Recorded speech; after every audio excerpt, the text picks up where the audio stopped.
கடலூர் அருகே மன வளர்ச்சி குன்றிய 3.5 வயது பெண் குழந்தையை அதன் தந்தையே மண்ணெண்ணெய் ஊற்றி எரித்து கொலை செய்துள்ளார்.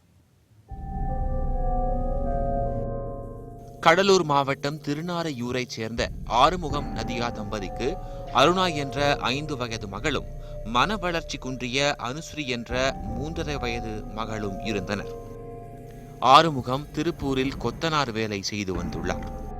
நதியாவின் நடத்தையில் சந்தேகம் கொண்ட ஆறுமுகம் சொந்த ஊர் வரும்போதெல்லாம் குடிபோதையில் நதியாவை துன்புறுத்தி வந்ததாக தெரிகிறது. இந்நிலையில் 3வது முறையாக நதியா கர்ப்பமடையவே அதனால் ஏற்பட்ட சண்டையால் மூத்த மகள் அருணாவோடு நதியா அவரது தாய் வீட்டிற்கு சென்று விட்டார். மன வளர்ச்சி குன்றிய அனுஸ்ரீ ஆறுமுகத்துடன் இருந்துள்ளார். குழந்தையை தூக்கிக் கொண்டு திருப்பூர் சென்ற ஆறுமுகம் நேற்று மீண்டும் திருநாரையூர் வந்துள்ளார். இந்நிலையில் நேற்று மாலை அனுஸ்ரீ அலறல் சத்தம் கேட்டு அக்கம் பக்கத்தினர் ஓடி வந்துள்ளனர். அப்போது மண்ணெண்ணெய் கேனுடன் ஆறுமுகம் அங்கிருந்து தப்பியுள்ளார். இந்த மாதிரி ஆறுமுகம் புள்ளிய குளிச்சுட்டுது ஓடி ஆயாடுது. அதோட வந்து பார்க்குறோம் ஒரே கூட்டமாக இருந்துதுங்க. பிள்ளைக்கு தீவனை வச்சுட்டியா நின்றுட்டு அவங்களுக்கு கொடுத்துட்டு புள்ளைய நீ அவன்கிட்ட வார்த்தை வேணா புள்ளைய தூக்கு நீ முன்னாடி ஆஸ்பத்திரிக்கு அப்படியே அனுப்பி வாடகை. தீக்காயங்களுடன் அக்கம் பக்கத்தில் இருப்பவர்களால் மீட்கப்பட்டு மருத்துவமனைக்கு கொண்டு செல்லப்பட்ட அனுஸ்ரீ சிகிச்சை பலனின்றி உயிரிழந்தாள்.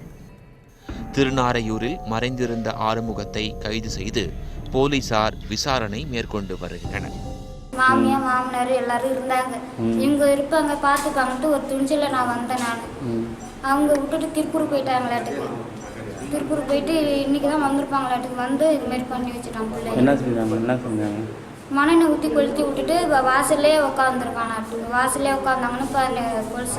நேற்று முன்தினம் சிவகாசி பள்ளப்பட்டியைச் சேர்ந்த முனியசாமி தன் 7 வயது மகளை கண்மாய் நீரில் மூழ்கடித்து கொலை செய்தார்.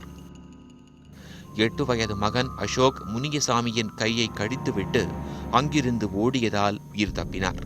சாத்தூர் காவல் நிலையத்தில் சரணடைந்த முனியசாமி குடும்ப சண்டையாலும் குடிபோதையிலும் குழந்தையை கொன்றதாக வாக்குமூலம் அளித்தார். குடும்ப சண்டையில் 2 நாட்களில் 2 பெண் குழந்தைகள் கொலை செய்யப்பட்டிருப்பது அதிர்ச்சியை ஏற்படுத்தியுள்ளது.